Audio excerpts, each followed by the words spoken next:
When I grow up, I want to be an NBA basketball player. When I grow up, I want to be a famous soccer player. When I grow up, I want to be a professional football player. When I grow up, I want to be a professional cheerleader. How many of us grew up wanting these exact same things, yet we find ourselves accepting less than we dreamed of as a child? Trauma, adversity, unfair circumstances, you name it. Totally understandable, yet, is it really? Here at I'm 1% Possible, we explore the unsung heroes, the everyday, unassuming individuals that you may have never heard of, but they all have one thing in common. When life struck them, they struck back. The first female voice of I'm 1% Possible, my therapist, Melanie Kirkland. I'm honored to have you here, based here in Las Vegas. I've told a lot of people about you and the things that we have been able to accomplish. But as I know with all individuals, there's always a driving force to get somebody who does something well into their field. When I got your bio, I went, I knew it. I knew there had to be some more besides I care for people. So I'm honored. I don't have you shared your past and your life publicly before? Not to this degree. I thought about it when you asked me to write a bio, how much I wanted to share about who I was. And I just decided I'm just going to put it out there. I don't have anything to hide. It's who I am. It's how I've become who I've become.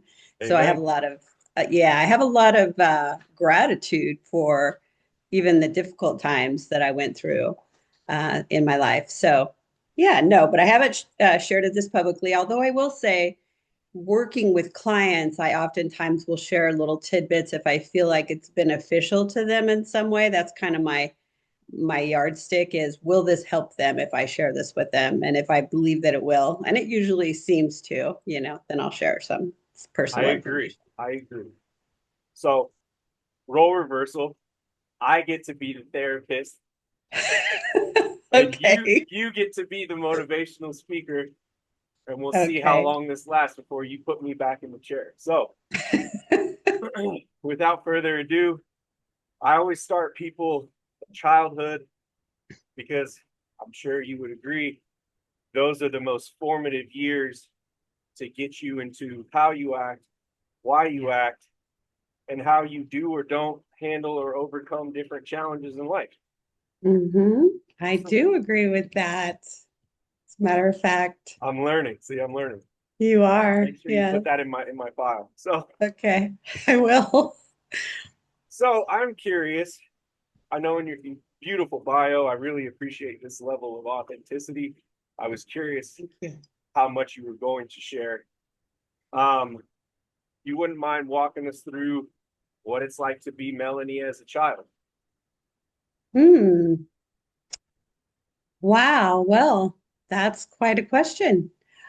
Uh, it was a real mixed bag, it really was. I had a lot of areas of my life that were rewarding and empowering, and thank God for those times. I did try and mention a little bit about the sports that I was involved in.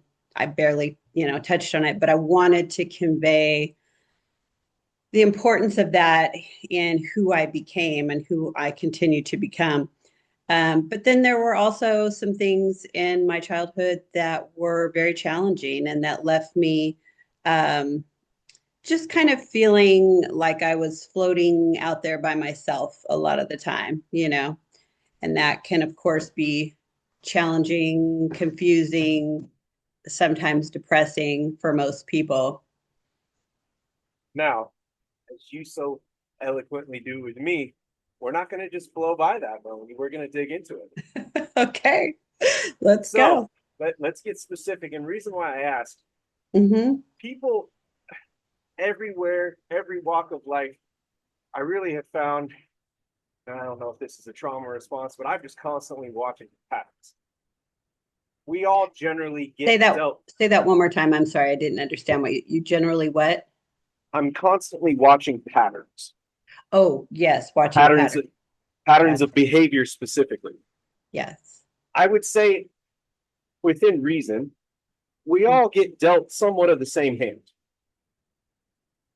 It's really Somewhat. how we play those cards and what we decide to do, whether we sit victim to circumstance or not. So I know, for example, you mentioned divorce with your parents. Yeah. Looks like you have a couple siblings. Let's walk through some of these challenges. This is everyday America, especially today. Yeah. Well, one thing I have to kind of push back on a little bit is I don't think we all get served sort of the same hand. I think some people, and I say this lovingly and with the knowledge that there are some equalizers for sure in our country, but I have a lot of clients from Medicaid to millionaires, and I've continued to see Medicaid clients for a number of reasons, partially because I love helping people who really need the help. And I can tell you those people typically do not get served the same hand that I did or that you did. As much as I had challenges, had I had some of the challenges that they had, God only knows where I would be. I would agree. There's a bell curve, but if we call it True. maybe an 80% in somewhat of generally the same, and then we've got your highs and your lows. But Okay. overall, trauma is a human experience, regardless of the level. Trauma is definitely a human experience, regardless of the way that we're raised, how much money we have, what other circumstances happen to come our way. Absolutely. Yes. All right.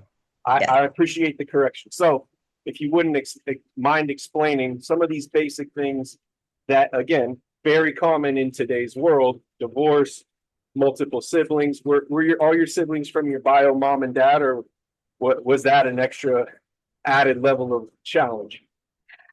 That's a good question. My oldest sister has a different father.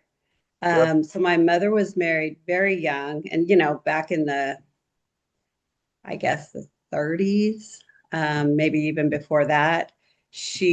Times were definitely different. And Oh, yeah. so I remember her telling me at one point that her goal in high school was to get married and have kids. And I just remember thinking how much I did not relate to that. Um, she got married, I believe, at 20, and her husband was a motorcycle police officer. Okay. And he Was got this, was this in California? it was in California. Okay. Yes. And he got into an accident. I don't know the details of it, and was brain damaged from that point forward. Yeah. Yeah. And only died. He lived. I mean, I think pretty much the prognosis initially was he won't make it through the night. He lived until about 10 years ago, maybe 15 years ago. Yeah. Wow. Yeah. So that was always one of the unresolved issues for my oldest sister Okay. that I think was just kind of lingering, that she really, I mean, looking back on it, I don't think I knew this at the time, although maybe a little part of me did, because I think I've always had a little therapist in me. You are very emotionally intelligent. So Thank you. She did not deal with that. She didn't process it. She avoided it to a large degree. And I think it also played into how she felt towards myself and my other sister, because obviously we have a different father and he came along and, you know, um, right. raised all three of us, but she was the stepdaughter. So Now, go again, ahead. and I say this from my own personal experience. Yeah. I am a step parent. You Mhm. obviously know this. The world Mhm. may not know this. I do everything I can to love all three of my children the same Yeah, within human reason. I think every child needs to be parented a little bit differently. sure. But I also know from what I've seen that might be a newer development sociologically. So Yes. how was it? Was it the Cinderella stepchild and you got everything you needed, wanted, desired kind of thing? What was that dynamic like? Such a Geez, Caleb, either I've taught you well or you're a natural therapist. She is literally on a physical level. Let me preface it with that. On a physical level, she is literally the redheaded stepchild. She literally has red hair. But my father was a very laid back guy. So he was very good to her, you know. I think he was pretty fair. He adopted her. He wanted her to feel like she was one of us, I think. You know, I never Right. specifically asked him that question, um, but I Through think actions, you saw that. yes, yes. I think it was more her own stuff, her own dialogue, her own internal dialogue that was happening. And there was one other variable, me being the youngest of the three and the most athletic. My dad was also an athlete. He went to USC and played football. He owned Go sporting goods. Trojans. Yes, exactly. Um, I think he did favor me, you know, in that way. We had that one connection. And because he wasn't much of a talker, he connected with people through sports. So I do think that played a part for both my sisters in their feelings towards me. Well, and I think the baby usually ends up becoming the favorite or feels like in some capacity they have Good it point. easier. Yes. That's the dynamics that I've seen across whether it's cheaper by the dozen or my own Yes. home. I try to balance it, but Right. in some way there's just like a natural softness towards the Yes. youngest. Yes. So That's a good point. I think that just by virtue of being the third and final child, you know, I think that also played into it. Yes. okay. So I think that dynamic again rings true. This is modern day where you could have taken that story and placed it in 2026, and that all sounds extremely normal for today's world. Now I'm Mhm. not so normal back then.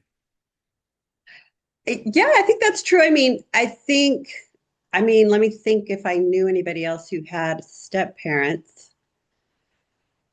I had a good friend who was raised by a single mother. I don't recall having any friends that had a stepfather or a stepmother, so I don't have any personal comparisons. But I would say that probably was a little outside of the bell-shaped curve that we were Mm. talking about. Yes. And I That- think my dad was by nature kind of progressive in the way he thought about things. And like I said, easygoing. But the other side of that coin was he didn't deal with things. He would avoid conflict. You know what I mean? ah, Yeah. okay. So perfect segue. Mhm. Obviously, early on in your life, there's a pretty big conflict between your mom and your father. Yes. My mother liked conflict. My mother, Isn't it funny how there's always those opposites attract? yes, yes. My mother was habitually frustrated with him for not being more assertive, perhaps aggressive, you know, and didn't appreciate that he, quote, spoiled me. So, and in no way do I ever think, generally speaking, that divorce is the child's fault. But I would imagine that conflict, potentially with other things, was there alcohol or any substance abuse issues or things like that within the adults in your life at that point? The interesting thing is, and I think we've maybe talked about this a little bit, typically, not always, but typically with addiction and alcohol drug abuse, it usually skips a generation. You'll get somebody who has real severe alcoholism. Their kids will tend to be very codependent, Okay. and then they will have children who also have alcohol issues because the thread that stays in place for all of that is this absence of emotional awareness and ability to be available, right? Okay. Regardless of whether it's through alcoholism or codependency. Okay. So with my mom's history, her family of origin, so her father, particularly her mother, her both of her brothers and her sister all were alcoholics. Wow. Yeah. So, in fact, Now, that's very typical of that generation because we're yeah, talking Great Depression, right. like society was just shitty. It was. And she was born and raised in Mississippi. So Mm. a little harsher environment to grow up into. You know what I mean? Her parents, I think, struggled. I remember her father working on the railroad, but I mean, they didn't have much money. Right. you know, growing up in the deep South, Yeah. what do they do? At the turn of the century. Yeah. Yeah, it was rough. Yes, it was a rough time. Okay. And I believe it was her oldest brother. She, like I said, she had two. I don't know if I think he was the older one. Anyway, he died of alcoholism by the time he was like 40. So it was very severe. Okay. Now we haven't answered this question. Does that enter your home? Um, so it entered my home with my sister, my oldest sister, the one that I was talking about. Yes. But not your parents. No, no. My mom was more of like a rager. My dad was more of like a let's keep everything calm or an avoider. You know, Okay. he would leave, he'd be working or golfing or, you know, doing something like that. So he did a lot of avoiding. And I think that also just perpetuated my mom's frustrations with the relationship. And I'm not saying they didn't drink, but I didn't ever see them abuse alcohol. I'll give you an example, Sure. you know, a contrast, a comparison. When my mom's parents would come and visit us because they lived in Palm Springs, the thing I remember about my grandmother is her walking up to our doorway with a fifth of Jack Daniels, I believe. Woo. Yeah, she would bring her own booze. The BYOB. old road soda, huh? Yeah, Okay. she came prepared. Grandma was not messing around. She was not messing around. She'd sit on the couch and drink and smoke long more cigarettes. Interesting. Interesting. My grandfather was the same. I never knew that side of him, but before I was born or around that time, I think he was basically told forcefully and lovingly, get your shit together or you're never gonna see me. Right, wrong, and different. I understand why my parents had that conversation. Sure. But so that definitely lays the backstory. You're starting out in an equivalent of today's world, or obviously prior generations. This is pretty unfortunately normal. It is. It's very common. And now you're spinning, looking for some sense of control. Yes. Where And some does that sense of come? identity and sense of grounding because I didn't. So when my dad finally left when I was 12, it was pretty traumatic, honestly, because and I didn't put this in my bio, but I will share it. Why not? He was cheating on my mom. My sisters both found out about it and confronted him. And that was, you can imagine the argument and, you know, shit flying through the air. And then he probably just escaped and avoided. Yes. But then my mom piles us up in the car and goes looking for him. You know, I'm a kid. Right. Yeah, that's scary. Scary and bizarre, you know. And at that point, were you 12 or was this like 10, 11? I think I was 12. Yeah, I think I was 11 or 12 at that point. Yeah. Yeah. So that whole dynamic got really ugly. He leaves, and then I'm kind of that was my person. So for me, it was difficult. My sister had a line. My middle sister, whom I haven't even mentioned, she's my full sister. Her name is Leslie. She had aligned with my mother from day one. I had aligned with my father, which is another very common dynamic, right? Is alignments.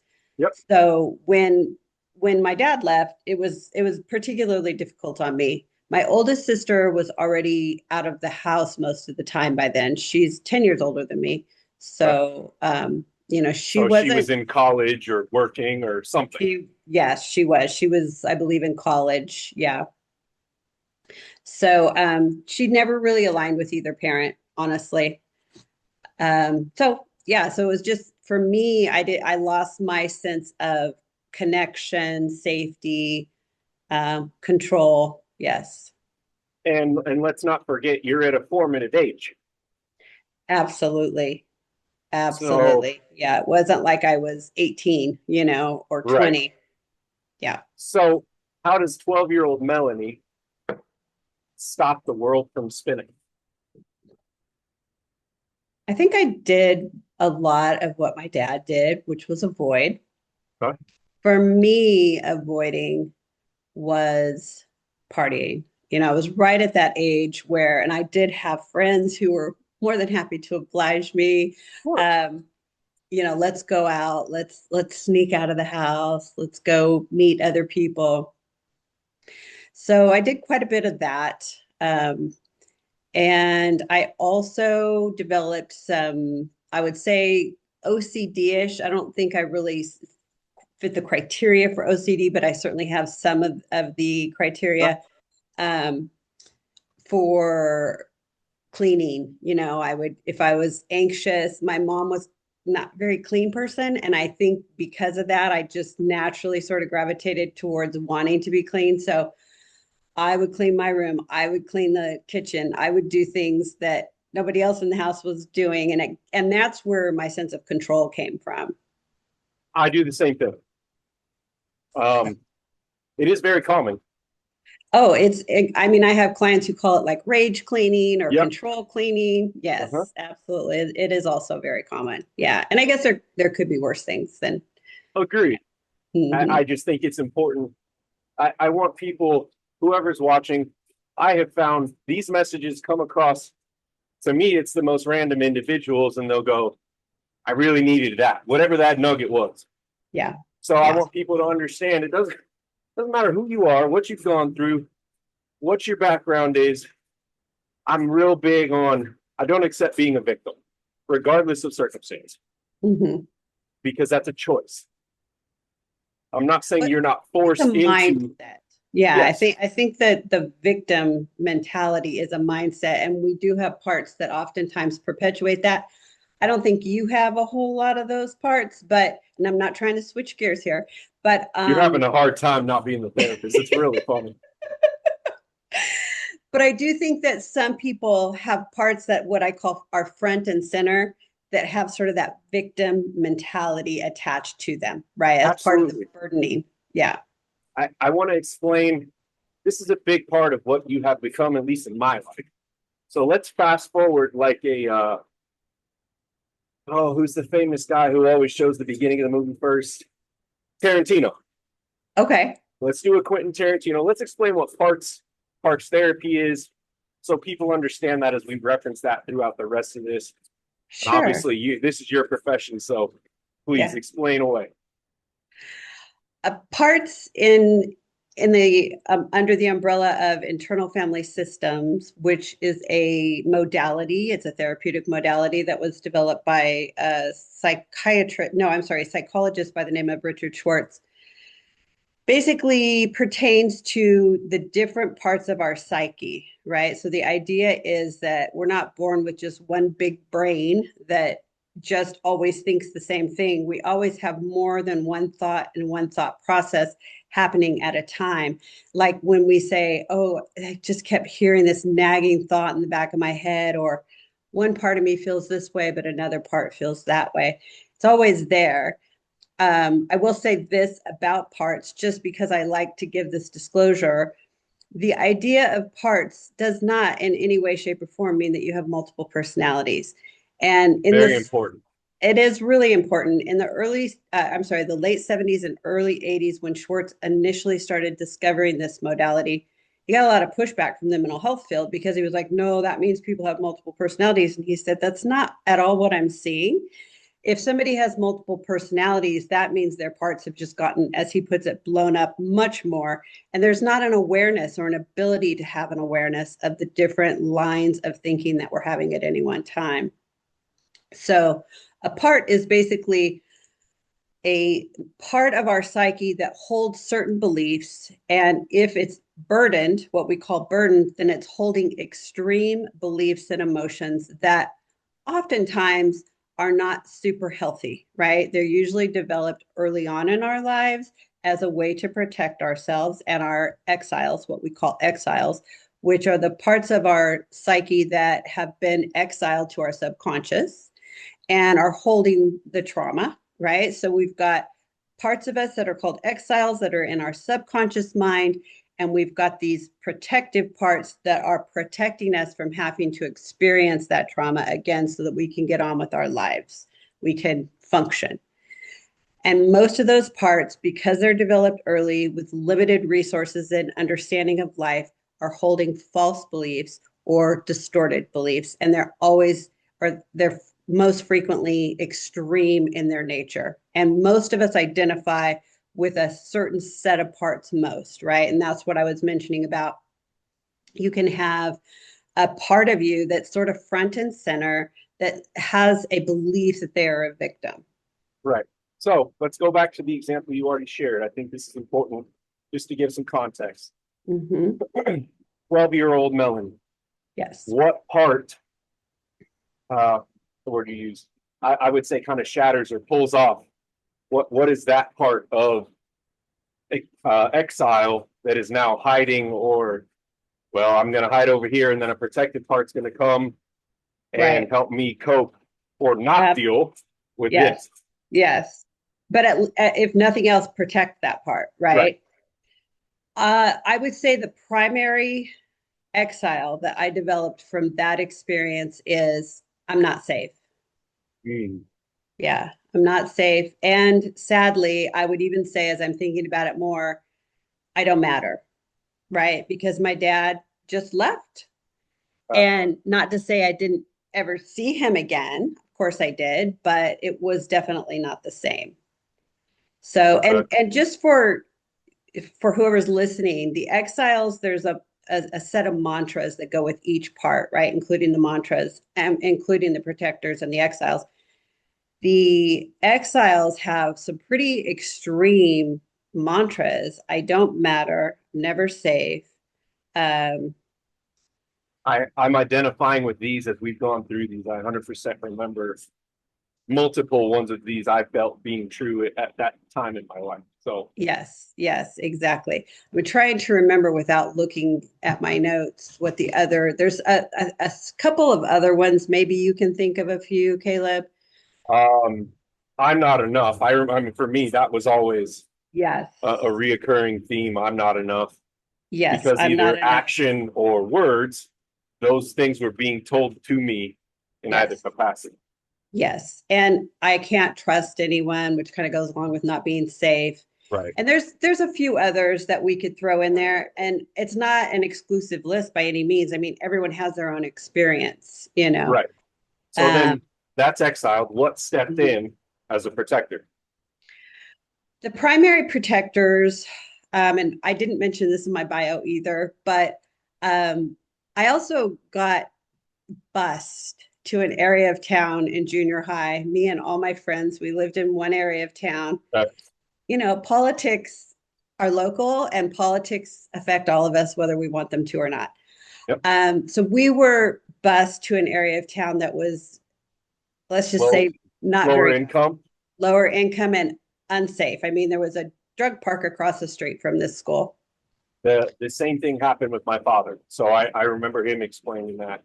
Yes. Basically, in his words, you know, he got bused to the ghetto because, for lack of a better term, they needed more white kids at this school for demographics, and they would take kids from the lower income and they would bus them to another area of town to try and balance it. Yes. And while I appreciate the effort, I think a lot of things were overlooked. And I will say too, even the high school, which was by my house, we didn't get bused for high school, was also an unsafe environment in many ways.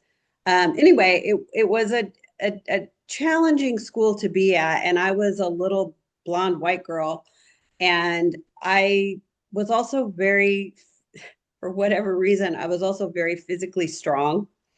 And so one of my protectors said, if somebody fucks with you, you're going to unload on them and unleash on them. And so we went from I'm not safe to I'm going to beat your ass. Basically, yes. Oh, both extremes for the example. Both extremes, polarities, yes. But I'm going to beat your ass. I wasn't looking for it. It was more like somebody would come to me and then it wouldn't go well for them most of the time, you know? I remember this like it was yesterday. I'm at my locker undoing Right. my lock, right? Some girl I had never seen before. I'm not going to say she wasn't white, said, "We're going to fight." Hit like, is like Mm. going like this on my shoulder. I turn around and she says, "We're going to fight." And I had no idea who she was, what her beef with me was. But that one didn't go good for her. And that was, and so The that was, old fuck around, find out method. it was a fuck around and find out minute for that chick, who might, by the way, I don't think I ever saw again. Oh, I, ironically. I wonder why. I wonder why. Exactly. So Wow. that part of me, you know, was very empowering because it just felt like I was a little safer. I could kind of trust myself to take care of myself a good portion of the time. It wasn't always that way. I mean, I was still a female, and Right. it was an unsafe environment, but it was helpful. It gave me a, but it also, again, because it was a protective part, and that part is still with me today. I've unleashed verbally as an adult on people with that part of me at times, and that's a good example of how unhealed parts can become problematic. Um, when I didn't want to, when I look back and go, I wish I just would have kept my mouth shut. Now, we've talked about this before. I believe I want to finish off the explanation for the audience. Mhm. Inside Out was based Yeah. off of all of this. So Yes. if you're having a hard time understanding through the stories, go take a look at Disney's Inside Out #1 and 2. Mhm. My oldest daughter, very feelings oriented. These Yeah. movies are great for her. They help me understand her, also help her explain her emotions back. But I mean, visually, you got the little angry guy and not the anxiety and the happiness and those are Yes. all the different pieces. All bouncing off of each other, not Right. working very well together. Yeah. Right. So I just wanted to throw that out there because I found those after you had explained all this to me. Either I commented or you commented. I'm like, oh, yeah, okay, like this makes sense. I've seen it and I Yeah. enjoyed it. Therapy isn't a burden, it's an opportunity. So Yeah. I just want to make that very plain for people. Okay, so this is a side of Melanie I've never gotten to see. So I'm enjoying Right. this myself. But I can see that smile on your face. as you go through this, and I would imagine, as you already said, you've become an adult, probably not putting hands on people very much, but now it's a Right. verbal. Right. And there's a lack of fear there. Like, you Right. know what I mean? There's a lack of Almost, fear that other almost people have. some liquid courage, if you will. Oh, But for but sure. you don't need it because you already know this is what it's about. So Right. Yeah. And I will say, to answer your question, that is the other part I was going to mention is the avoidant, the firefighter. I know that's a term that other, people listening might not know what it means, but it basically means the part of you that feels emotionally uncomfortable at a state of dis-ease and quickly tries to find something to feel better, like alcohol or drugs. Right. So that was my other one. So okay. the tough girl and then the party girl, right? That was And the other. I'm curious, were Mhm. you using the alcohol or substances to try and tame the I'm gonna beat your ass? Were you trying to bring it back down to baseline with that? No, because Okay. like I said, I wasn't somebody out looking for fights. I was Right. just more, if you approach me, it's probably not going to go well for you. Um, I don't so personally have no, an issue with that, but I understand. yeah, I was yeah, just curious that I know a lot of folks that have used whatever their substances or of choice, right, physical fitness, right, yeah, TV, etc. And we've talked about this. I think it's always, I prefer the professional perspective. I've realized just from patterns of behavior, humans are born to be addicts, mm-hmm. but addict has a negative connotation because there's a lot of unhealthy addictions that, Right, force people or take them down a path where they lose their family, lose their job, lose their life, whatever the case may be. right, I'm riding a bike right now. This is one of mine, one mm-hmm. of my addictions. So it, that term doesn't necessarily mean whatever the brain will take generally, whatever you feed it to drive the dopamine Right. or to Yeah. change your perception of reality. Yes. So Yes. That's a very valid point. No, I used it more, I think, just to honestly, and initially, especially early on, it was I want to fit in. It was that looking for a sense of identity, right? And that's what my friends were doing. And right. so why not? This is fun, right? This give me a time frame. 80s, 70s, 80s, 90s. Where are we at here? By this time, we're talking very early 80s. Okay. I mean, the Yeah. world was an interesting place in the 80s, especially Yes. California. Yes. Oh, yeah.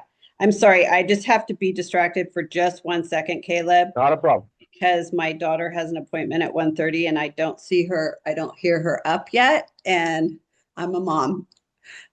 Most important. Yeah. Not a problem. So, okay. So we go through that. What is it like? I'm going to go back just a bit. Hmm. Young Melanie, Yeah. what was the aspirations, the dreams? I want to be, was it, sounds like you were very athletic. Was it, hey, I want to be professional something? I want to play something in college. What was the conversation in your head or maybe with your dad about those things like?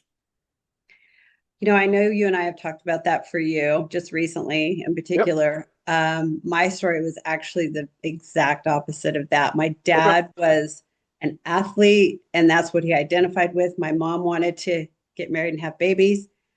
We didn't have conversations about my future. Wow.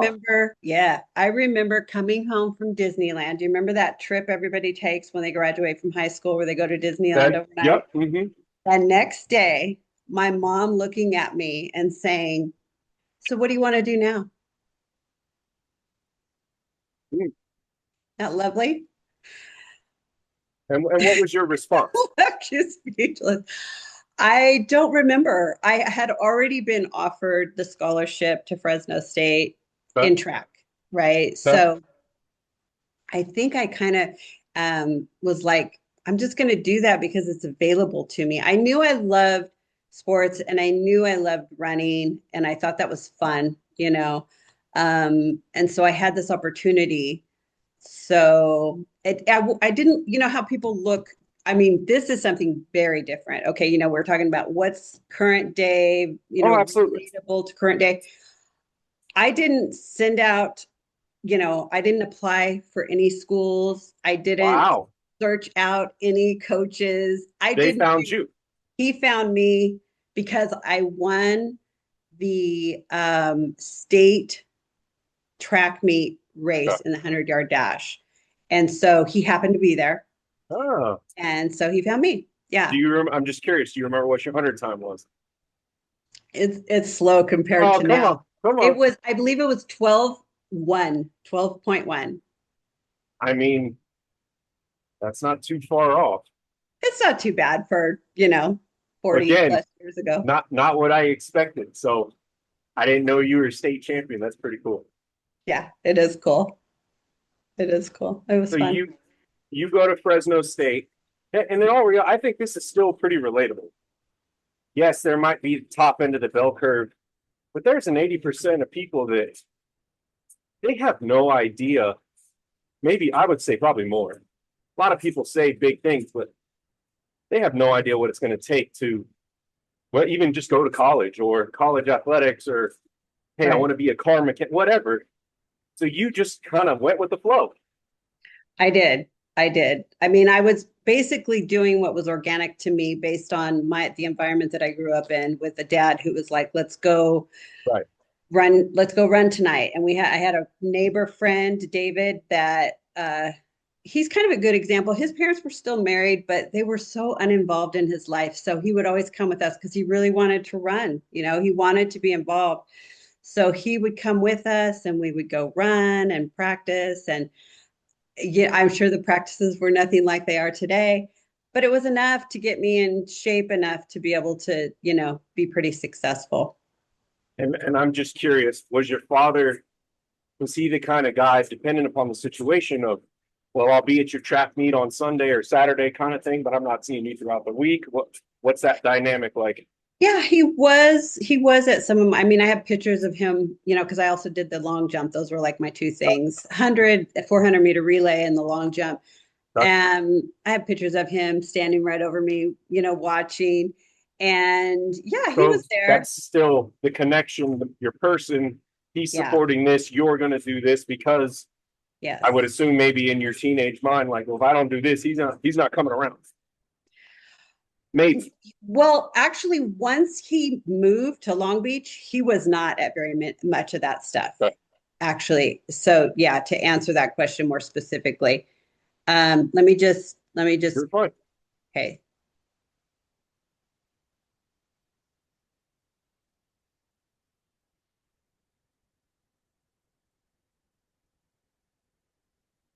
Okay, she's trying to cancel her appointment. So let me just quickly give You're her, totally fine, Melanie. Don't worry. okay. So sorry. Nope. Hey, ladies and gentlemen, this is real life. It's going on while it's being recorded. How does that go? Yes. It certainly is.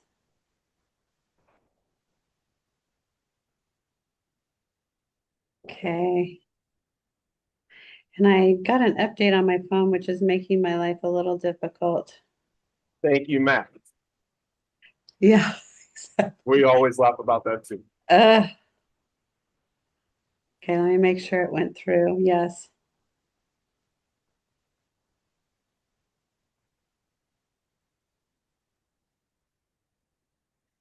Ironically, it's for a therapy appointment with another IFS therapist.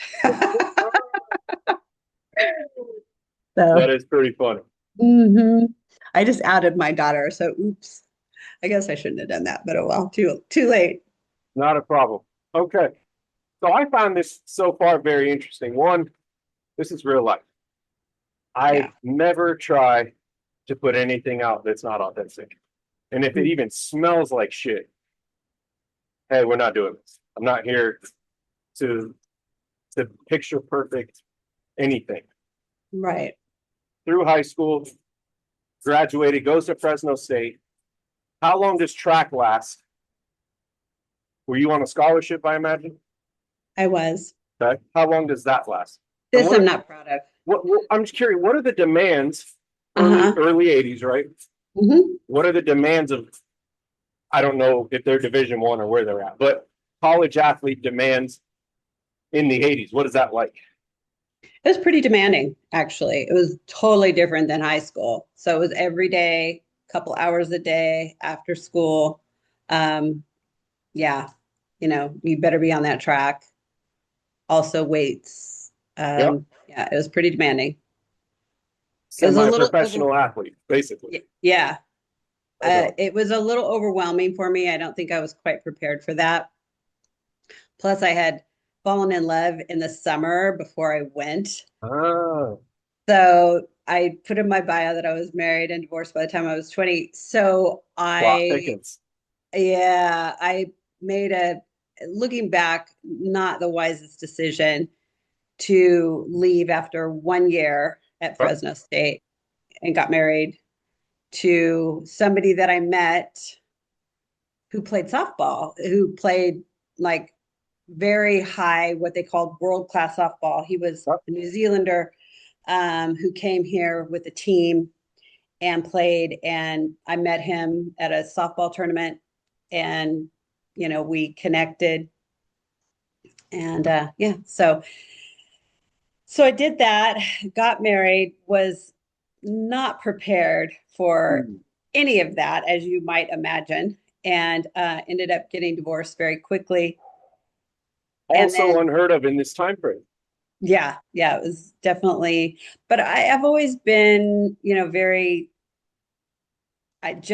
You're against the grain, Melanie. I am. I think that's good. And especially societally in the 80s. I mean, even now, and I only bring this up because I've seen some funny videos on Instagram like, hey, this is an organic 2-parent household. I don't trust them. Wow. because now that is such an extreme. Yeah. Um, and so, I mean, I don't know if kudos is the right thing, but what caused you to realize, hey, was this year, 2 years? How long did this last before you're like, clearly something's not working? That one I don't know if I'm ready to talk about, Sure, no problem. in all honesty. Yeah, it Okay, just another. it went I'll get you in 2 weeks in another session. okay. Fair enough. At some point I may be ready to talk about it, but it went south pretty quickly, and I wasn't. You're right. I mean, I saw a lot of my friends, my female friends, stay in relationships that they were very unhappy in, for a long period of time. You know, maybe still, I'm not in connection with all of them, but I was definitely like, this isn't working. I'm out, you know. So that's what I did. And not to say he wasn't a good guy. In a lot of ways, he was a great guy. I still have a lot of affinity for him, but there were just things that were happening that weren't working. Part of it was, I will say this, part of it was alcohol use and abuse on both of our parts. And I was going to ask that. So Yeah. I imagine that had a part to play. And I Yeah. also imagine, again, and I'm not using this as an excuse, but I think, especially as young children, unless we make the conscious choice, we are usually going to do what we know. Absolutely. Yeah. And so if it hasn't been modeled, Right. then I'm going to try to figure this out, but I don't have a playbook. So I might swing and miss 100 times. Yeah. But I know I don't want to do this. So I'm going to try to do this. Right. Maybe it's somewhere in between. We got to figure it out. I think that's a really good point. As I've gotten older, of course, you know, I've looked at a lot of this stuff. And one of the things that is a common thread and a common theme in my life and other clients' lives is like, if they don't have, as you're calling it, a playbook, if they can't see it out there, right? And you don't always know that you can't see it. And you might even have parts of you that are holding beliefs like, this is going to happen to me, right? I'm not going to stay in this relationship. I can't trust other people, right? That's why we call the parts burdened, because they're holding beliefs that are not necessarily good for them, right? But they're there for a reason. I mean, they're definitely there for a reason. So, so that happened. I left that relationship. And then I worked for like, I think 6 months. And I had this epiphany one day. I'm not supposed to be here. I'm not supposed to be working at AAA as a receptionist. And I think I might be smarter than the people I'm working for. So at that point, I went back to college. I'm glad I had that job for that short period of time. It was a wake-up call for me. Went back to college. You went back to Fresno State? No, I actually went to Bakersfield College at that point, California State University, Bakersfield. Okay. Yeah. Yeah. And got my bachelor's, but I still wasn't really sure what I wanted to do. But it was right around that time that I started going to counseling, because I was individually for yourself. Individual counseling. Yes. So what is that like? How has it changed from late 80s to 2026? A lot. Yeah. I would assume for the better. Yes. As much as I loved my therapist, Carol Hunter, and she was wonderful. And I think for the times, she was probably one of the better therapists. She did not have the skill sets that, you know, that I have today, that many have today. And you're going to go off the playbook. You're going to do with what you know, because this is what you were taught. Right. So, right. Yeah. Yeah. And there were things that she did looking back that I think she should not have done. And one of those things was she would just, you know, I can't think of the word I want to use, impulsively and in a way that was very direct. She would blame my parents for things. And I know that was based on her training, but looking back, that just gave me the excuse to do the same thing. Fair enough. Which, you know, sometimes our parents do things that are crappy, right? Sometimes it's easy for us to say it's your fault.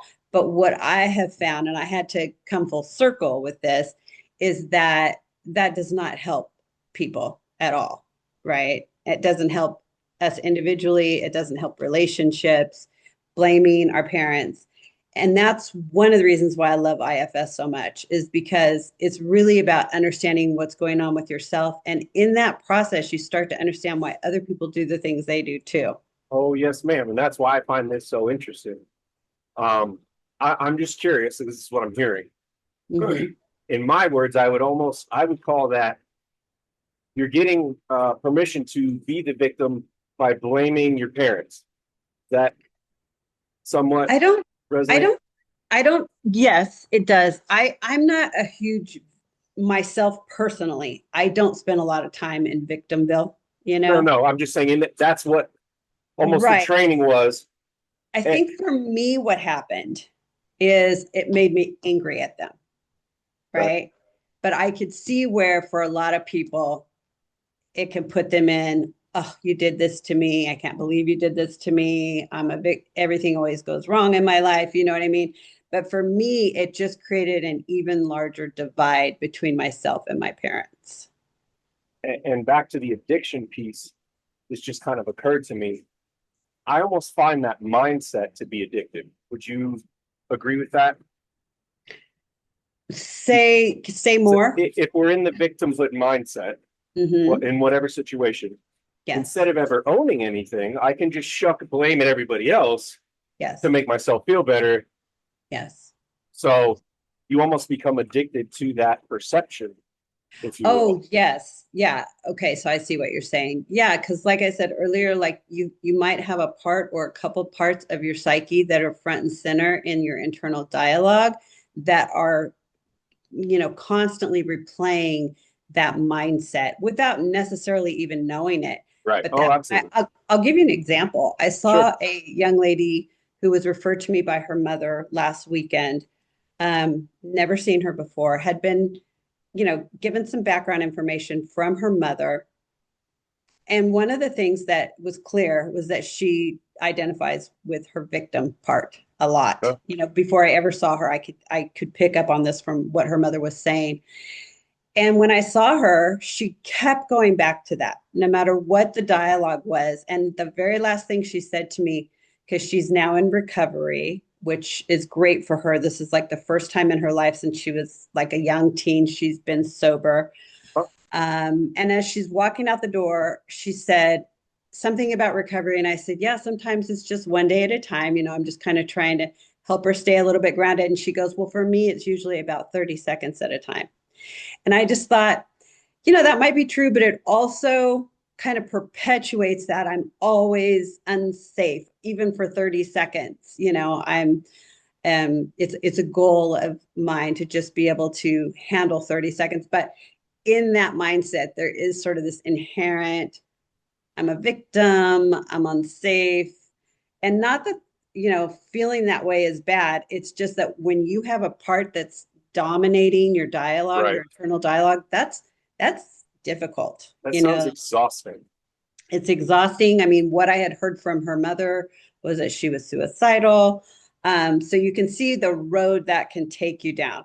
And that part of her is protecting some exile that does not feel safe. And she just Right. hasn't gotten to do the work to do the healing yet. Right.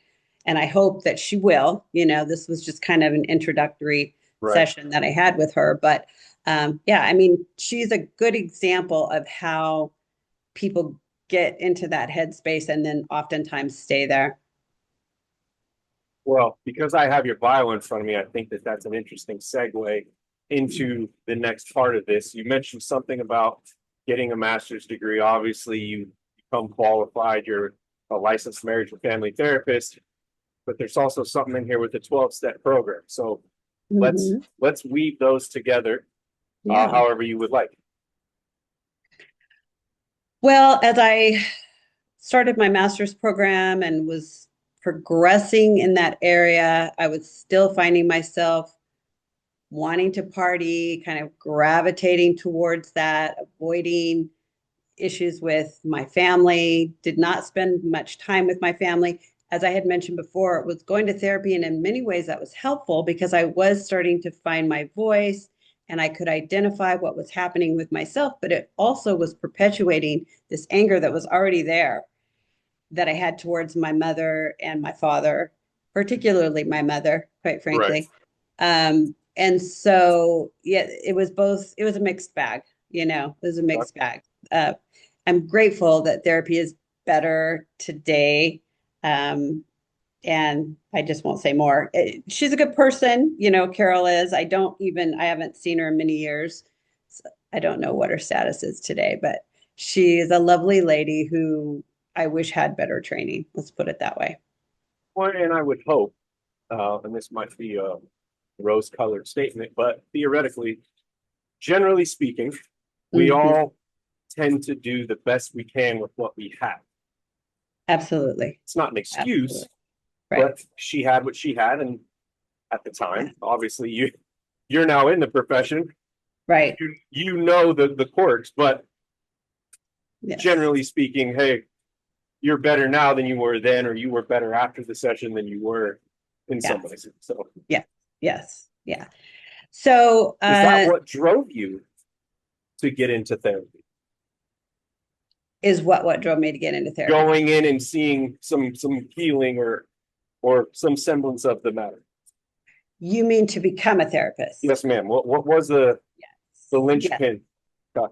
Yeah, again, I think I was sort of born with a therapist's mind, first of all. But yes, going to therapy, seeing the benefits of it. At that time, I didn't even realize that blaming thing she was doing was bad. And just feeling sort of uh, driven, I would say, to continue down that path, both personally and professionally, in a way that just felt very natural, very organic. Again, it was very different, than sports for sure. Right. But it was something that I enjoyed and I had passion about. And I felt like, was this open door for me that I hadn't otherwise known was there. So yeah, and it was the first thing that I felt excited about. I had finished all my GEs and wasn't terribly excited about much of that stuff. So Finally, a class you give a shit about. yes, exactly. So Interesting. yeah, so that, yes, but going to therapy, which by the way was something that I started because a friend of mine who was one of my partying friends had gone to therapy, had gone to her and liked her and talked about the things they discussed. And I said one day, I don't even think I know why I said it, to be honest with you. Some part of my brain was taking over. I said, I want to go. And so she gave me her contact information and I started going to her. And then it was shortly thereafter that I decided, yeah, I think this is what I want to do. Wow. So, yeah. That's powerful. I try to help people realize a lot of times it seems like sometimes our purpose, we go through whatever in life, the purpose is driven by the pain. Yeah. Yeah. Not always, but at least something that's long lasting where hey, I know how this affected me. Mhm. And I wouldn't necessarily say a codependent piece, but almost an injustice, if you will. Of, well, if I can figure this out, it's almost my duty to Yeah. give this to others. Yes, that is a good point. I think that's one thing that many of us in the helping professions carry with us is that sense of I've figured this out, I've learned this, I've overcome this, and I want to give this to other people for as much as I can. Yeah. As much as they will receive. Yes, as much as they will receive it and as much as I'm qualified to give it. Because there was a time when I couldn't give as much to people as I can today, right? Of course. How does that blend with you getting into a 12 step? Yeah, I think I had enough sense of myself at that point to realize that the drinking was becoming a problem and or had been a problem. Okay. And so, as I started to get more balance and more sense of identity, I decided I needed to address this issue. I also happened to meet a woman, we just talked about feeling compelled to give away what we have. I met a woman who was in a 12-step program, and we became very close friends. We were taking a summer school class together. If you've ever taken a summer school class in college, you know they're very intense. I think it's like a 6-week. I'm going to cram all this 18 weeks Right. into 6, right? So we spent a lot of Fire time hose. together. Yes, fire hose of information. And, I just learned a lot from her about the 12-step program and how it worked. And whereas I had always had this perception of it as this negative, shameful thing, somebody with a bottle with a bag over it, this hiding, like I said, shameful kind of experience, she put a whole different spin on it for me. And she helped normalize it for me and help me realize that most of the people that were in 12-step programs, number one, were very intelligent, because most addicts are. And number two, like to have fun and, but had their own set of issues. Most of them are pretty successful, certainly not all of them. So as she shifted my perspective on it, it made it easier for me to go into the rooms and say, hey, this is kind of interesting, And then if you're serious about it, or you're a learner by nature, which I am, I'm kind of a sponge for information. You start learning about Bill Wilson and the 12-step programs and how those were created. And I really tried to, focus on that piece of it more than the drama or whatever was going on in the rooms, Right. He said, one of his quotes is, we discuss principles before personalities, or we put principles before personalities. And I believe it's in the big book even. And I'm sure that's why he said that, was because it's so easy to get pulled into the personalities and the drama. But he really wanted to just focus on how can we get better. Bill Wilson's story is so fascinating, partially because today, if you have an addiction issue, what do? If you're ready, you go to a 12-step program. There was no 12-step program. There was nothing for him, because he created it with a man by the name of Dr. Bob.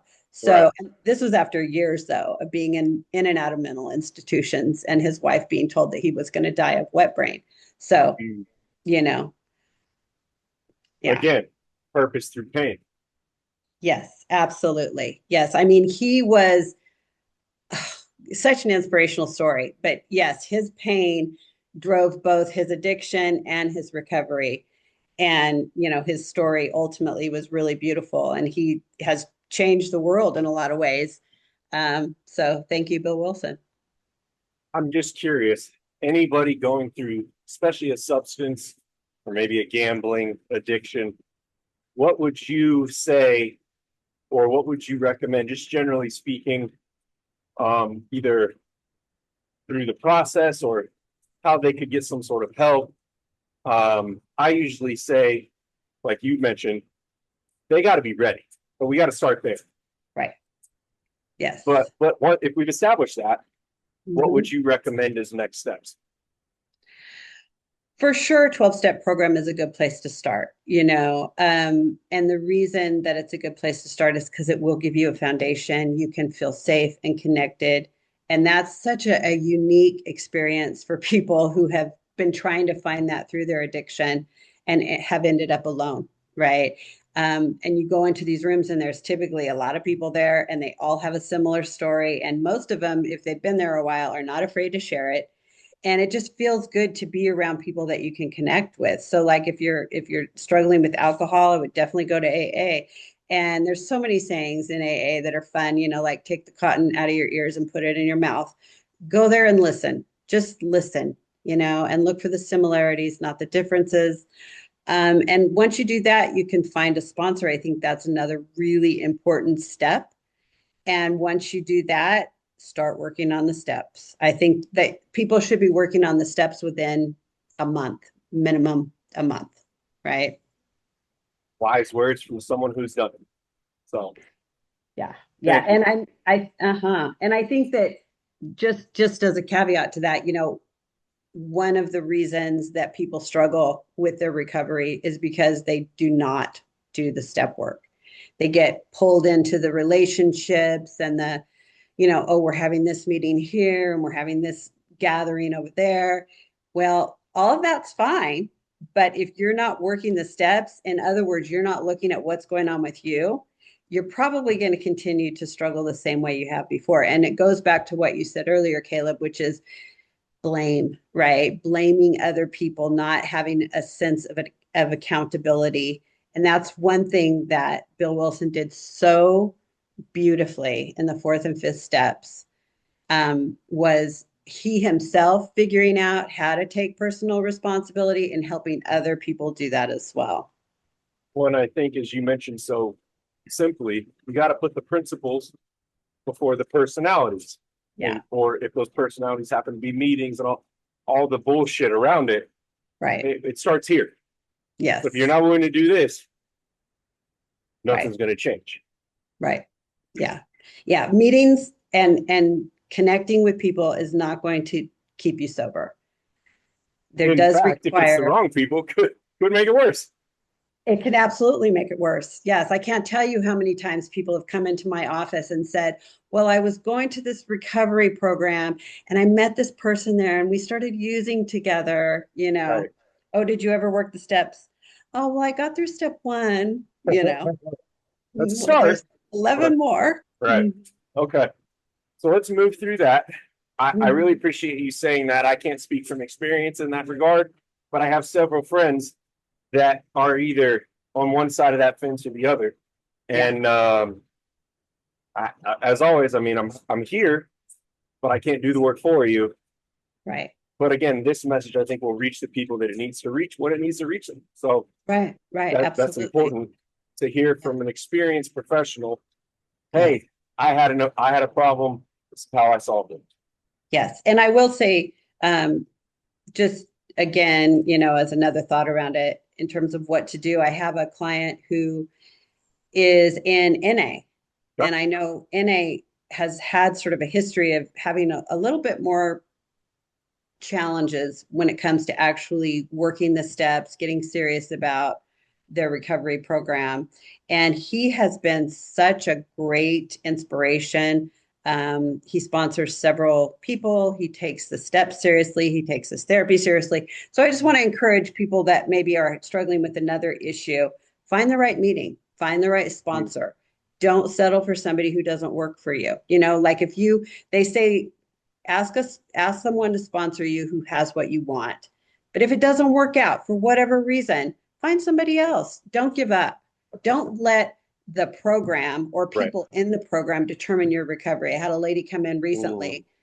She's interesting. She's a new client, severe alcohol abuse. And I asked her about her recovery and she said, well, I've been to a couple of meetings. And I said, what happened? She said, well, this lady came up to me and asked me for money. And so I decided not to go back. And I said, so you let a lady who asked you for money determine whether or not you're going to move forward with your recovery? And she said, yeah. I think about that, like, let that sink in, you know, how much power are we going to give away to some lady who's obviously struggling in some form or another, right? To your own recovery. So that's just an example of how easy it is to talk ourselves out of advocating for ourselves, right? Very powerful. So let's move in from there. I imagine, you know, just because we potentially solved some of the initial issues, doesn't mean everything's been solved. Get your master's degree, you open up your own practice. At some point, as you already alluded to, there's a daughter in the mix. A lot of life has happened since then. So let's take us through the next chapter here. Yes. So got married a second time. That relationship also didn't work out. Big shock. Had really at that point was in my 30s and wanted to have a child. And so after we got divorced, I started dating somebody else. He did not want to have children. He already had children. I did. So I approached him after we had already sort of gone our own ways and said, would you like to be a sperm donor, basically? And he agreed to that. And so we went forward with it. You know, I had to do some fertility stuff to figure out why I hadn't ever gotten pregnant. and then ended up getting pregnant and decided to move back to be closer to my family because I didn't have, a husband or a support system here of that nature. So I Right. moved back to Bakersfield, which was very humbling and very challenging for me. Yes. Didn't last there too long, but my mom was there and There's she not a was, whole lot out there. no, no, there's not. And it's never fit who I am, Gotcha. So anyway, yes, had my daughter in 2005, took several years off raising her when she was young. And then when she got a little bit older, I decided to move back here, reopen my practice, and get out of Bakersfield. And I did that. And since then, my life has been, so much more stable, and I have so much more understanding of who I am and what I want and what my visions are. And I just felt compelled and propelled to kind of solve more questions, answer more questions that I hadn't been able to answer, both personally and professionally. I think it's frustrating as a therapist, and I'm not speaking for myself today, but in the past, and I think for therapists, I have 4 interns right now, and I see all of them struggling with this. And that is, you can take people so far, but how do you actually help them heal, right? And that was the question, especially with some of my Medicaid clients, some of those clients who you can see are just in so much pain, right? How do you actually help them heal? And so that was kind of what drove me to start looking for other modalities of therapy that might be more powerful, A more, big question. it is. It is a big question. Yeah.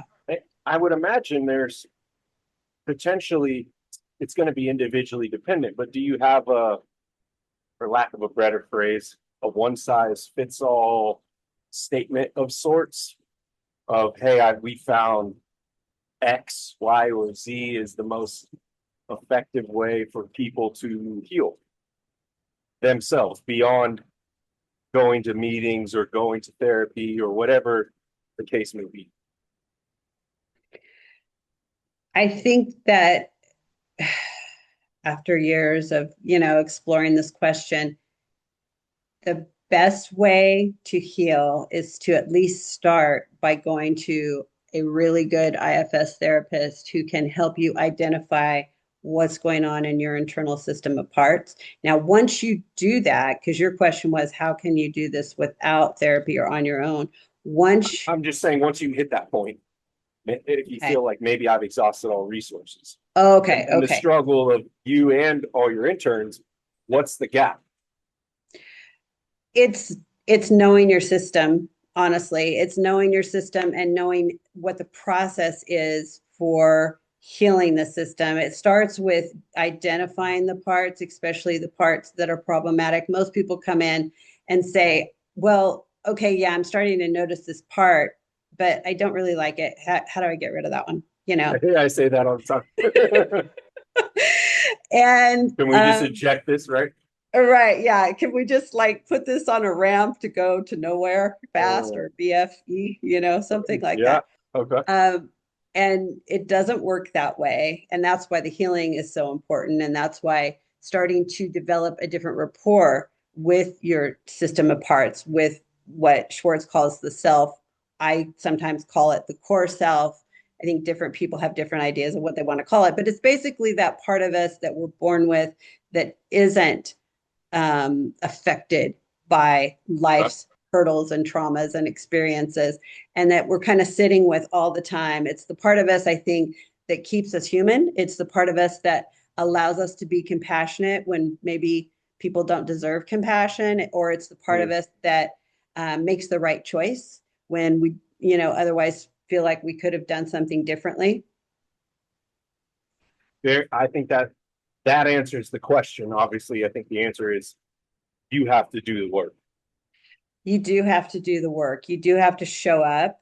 It's really important that you show up and that you show up consistently and that you can allow yourself to at least be vulnerable enough to gain some insight as a starting place, right? And for some people, vulnerability is so challenging that that can sometimes, I have a client right now, it's actually a couple, but I'm thinking of the wife. Um, they show up, and she says she wants to work on the relationship, but she has these, I think it's a couple of different protective parts that are so like cemented into her sort of view of things. And those parts show up so quickly that anytime we start to move towards her taking accountability and looking at what's going on with her, because by the way, those things go hand in hand, Of right? course. Accountability doesn't always mean you have to beat up on yourself. All it really means is you have to look at yourself. That's all it means. Right. But she cannot do that. Her parts are so busy protecting that she has said things to me like, why do I have to do this when he doesn't? You know, so it's sad because she's there, but because she hasn't at least yet been able to be vulnerable enough to allow herself to look at what's going on with her, it still isn't terribly effective. So there are a few ingredients that you kind of have to come with, and you do Right. have to show up, right? When I would almost take this back to, for lack of a better term, the 12 step. You got to be ready. Yes. Yes. And that's really the first, probably step zero. Mm-hmm. Mm-hmm. Yeah. And you may never get off of step zero. Even if you work all 12, if you don't address step zero, hopefully those help you see that. But Well, Bill Wilson designed the 12 steps. So you kind of, I mean, step one is we admitted we were powerless over alcohol, that our lives had become unmanageable. There's a reason that's step one, right? In right, other words, you got to hit your bottom, right? You got to realize that you no longer have control over alcohol, because that's what happens, right? We start out partying, we end up going, fuck, I cannot stop drinking. right, Oh, but I'm going to drink 2 drinks tonight instead of 6, right, right? right, And right. we do that you typically for a long period of time where we try and control it. So that is step one. And I think the thing, unfortunately and fortunately for most addicts, that gets them in the rooms is pain. It's, Mm. I've hit my bottom. I'm sick and tired of being sick and tired. Yeah, It's a little bit different with therapy sometimes because they'll be in pain. People will be in pain, but right, like if they're in a relationship, they might also have a lot of control over that relationship, and they might have a very different agenda. right. So again, you know, I think in order to heal, there has to be a willingness to allow your protective parts to at least come down enough Okay. that they can hear something. And I think what's sad when somebody can't do that is that they're still operating from a belief that to be accountable is going to be so painful, and that there must be so much judgment attached to that. And that's not how it is in IFS. It's not about being critical or judgmental. It's about being an observer and being able to notice what's happening in our system, really with very little judge, no judgment, really not a whole lot of thought about it. It's just almost like you're watching a TV show. Oh, this is what's happening with my system. I'm curious, and I would agree what you have found, and this is for me, and I've always tried to be radically authentic. I've lost count of how many therapists I've seen. Wow. And this, not just as an adult, I did therapy as a child. My parents always thought it was important to be able to communicate. And I think Mm-hmm. they were trying to get us to this. But as you know, my dad's the one who brought me to you. Yeah. Yeah. And I was like, I'm not afraid to go to therapy, but I'm like, in all reality, great, another therapist. Like, fuck, Dad, come on. How many of these things do I gotta go to? And for myself, it was the first time I was able to understand the parts. Mm-hmm.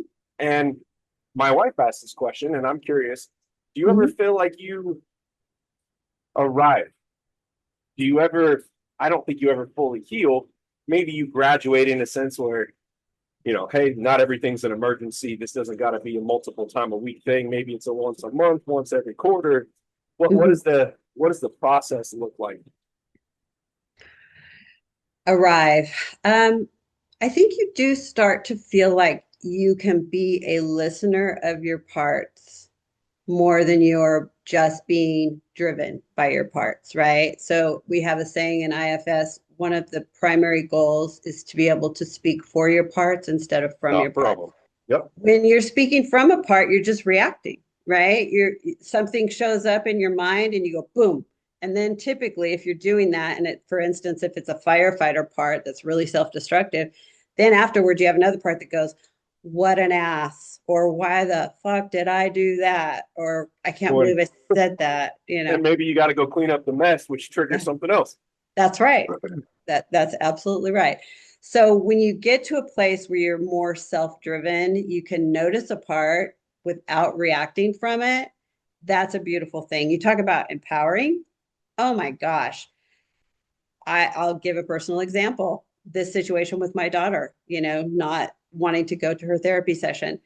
That could have triggered me to a point where I would be really frustrated.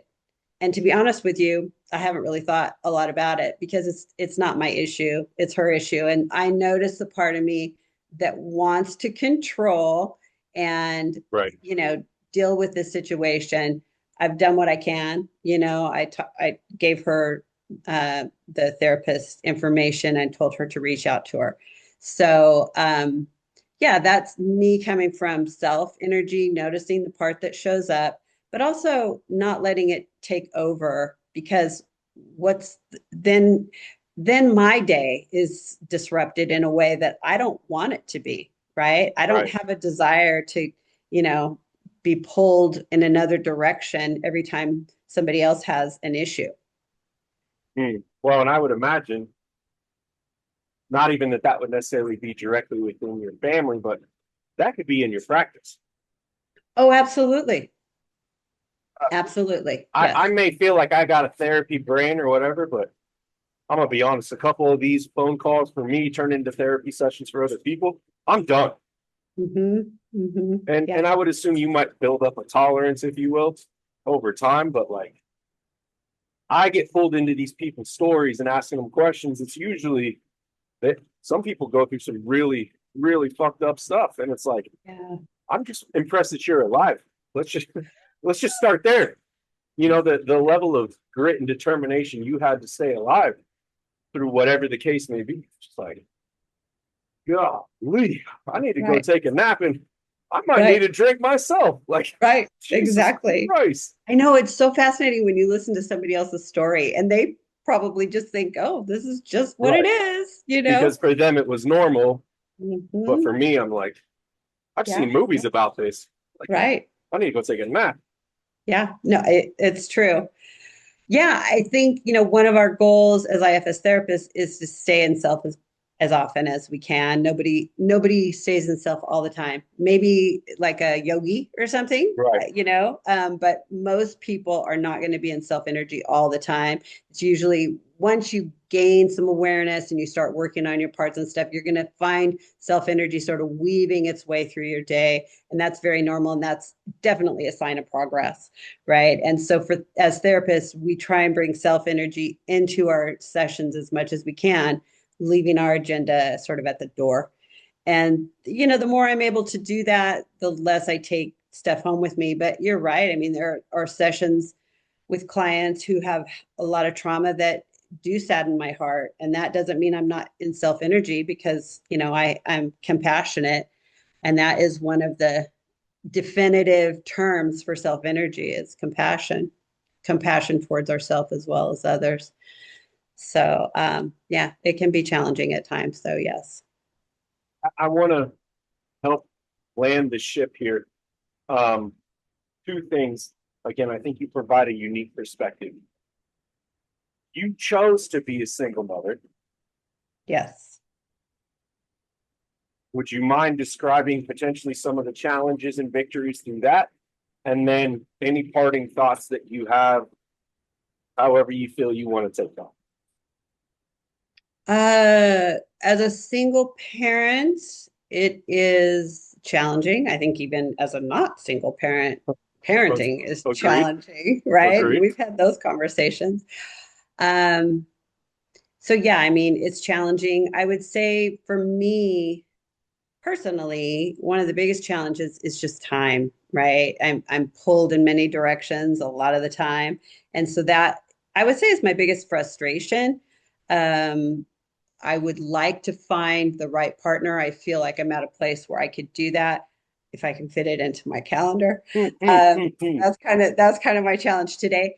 But working with my daughter, helping her gain insight about who she is. She's 20, so she's, you know, her brain is still developing.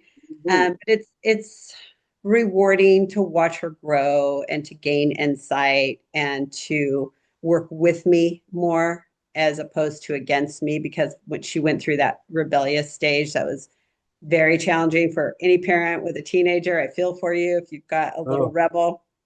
yes, I understand. Yeah. Yeah. Oh boy.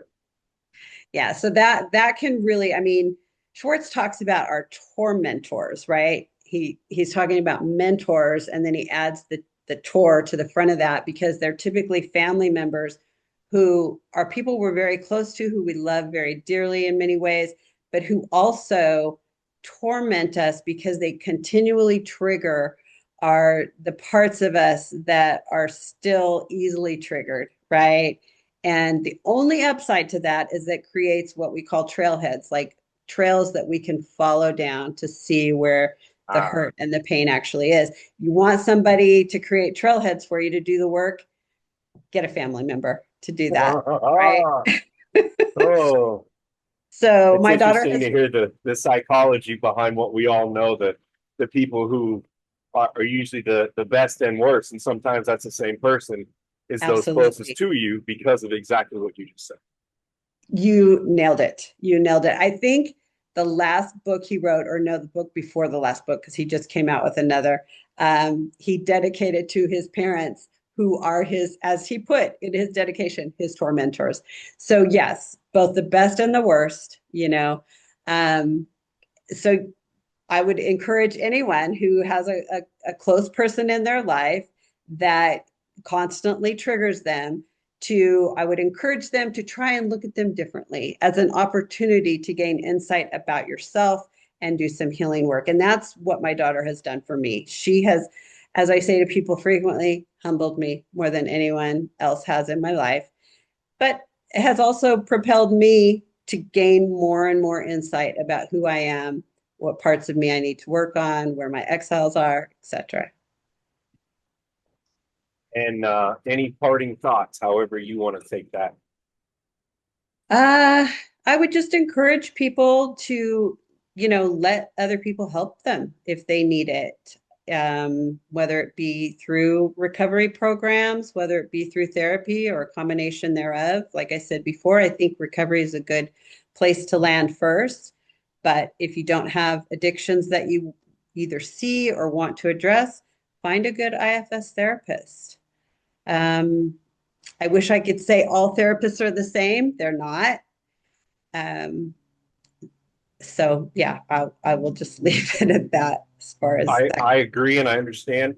I'm just curious if people are interested in working with you, how and you were you could fit it in the calendar. How Yeah. would they go? How would they go about doing it? Probably the easiest way is to go to my website, which is progressivelivinginstitute.com. And you can get my contact information. You can leave me an email. That would be the Beautiful. easiest way. Yeah. And do you do out of state, or do people all have to be local here in Las Vegas? It depends on the state. Okay. Different states have different regulations. Yeah. Okay. Well, I appreciate your time. Thank you for your vulnerability. I'm always honored for some. So it seems my burden to bear is people for maybe the first time are being open and honest about real life. And that's a really cool but humbling thing for me is I always just try to refer myself as I'm just a guy. I don't deserve this, but for some reason people like talking to me. So Well, you're asking the right questions. And as is true with any good therapist, they learn how to ask the right questions. So good for you for that and for whatever good influence I have on you. I'm happy to be that person. And it is a privilege for people to open up and trust us enough to share their vulnerable, parts and their vulnerable stories. So thank you for being willing to do this, because I know being on the other side of it, it can be challenging too. I appreciate you, Melanie. Thank you very much. And I You're look very forward welcome. to our next session.